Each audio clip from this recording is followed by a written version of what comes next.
আপনাদের সঙ্গে আছি এএচ আজাদ, ঢাকার গণমাধ্যম কর্মী। দেখুন, ইসলামী ব্যাংকে নিয়োগ নিয়ে যা হচ্ছে, সারা দেশে 5,000-এর বেশি এসালম গ্রুপের নিয়োগ দেওয়া কর্মীকে ছাঁটাই করা হয়েছে।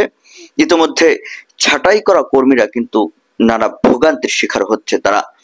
তাদের জীবনে নেমে এসেছে এক ধরনের অস্থিরতা।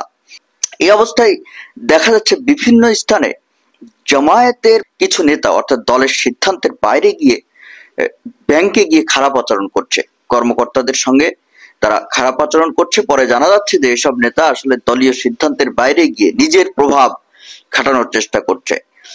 এমনই একটি ঘটনা আমরা দেখতে পাচ্ছি মাদারীপুরে ইসলামী ব্যাংকে গিয়ে জামায়াত নেতার হুমকি। খবরে বলা হচ্ছে যে মাদারীপুরে ইসলামী ব্যাংকের একটি শাখায় গিয়ে কর্মকর্তাদের টেনে হিঁচড়ে বের করার হুমকি দেওয়ার অভিযোগ উঠেছে জামায়াত ইসলামীর এক নেতার বিরুদ্ধে। জামায়াতের ওই নেতার নাম আব্দুর রহিম। তিনি দলটির মাদারীপুর পৌর শাখার নায়েবে আমির।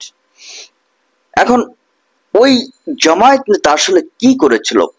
ছড়িয়ে পড়া ভিডিওতে দেখা যাচ্ছে যে আব্দুর রহিম তার অনুসারীদের নিয়ে মাদারীপুর শহরের পুরানবাজার ইসলামী ব্যাংকের শাখায় প্রবেশ করেন এবং পরে তিনি ব্যাংকের ব্যবস্থাপকের কক্ষে প্রবেশ করেন, ব্যবস্থাপক ও কর্মকর্তাদের উদ্দেশ্যে বক্তব্য দেন।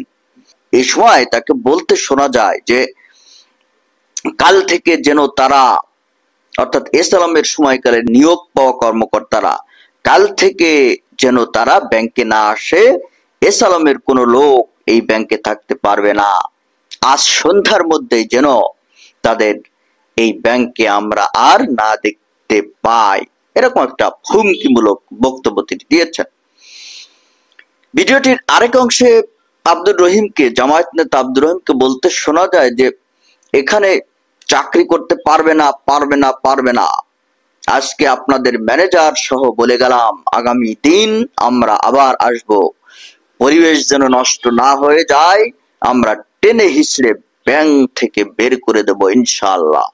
এই ধরনের বক্তব্য এই নেতা দিয়েছেন। এটা কিন্তু এই ব্যক্তিগতভাবে বক্তব্য দেওয়া কিন্তু জামায়াতের উপর চাপানোর চেষ্টা হতে পারে, কিন্তু বিষয়টি ক্লিয়ার যে এই নেতা কিন্তু জামায়াতের পক্ষ থেকে সেখানে যাননি, তিনি গিয়েছেন গ্রাহক হিসেবে এবং গ্রাহক হিসেবে প্রতিবাদ জানানোর অংশ হিসেবে তার এই কথাবার্তা ছিল বলে তিনি দাবি করেছেন।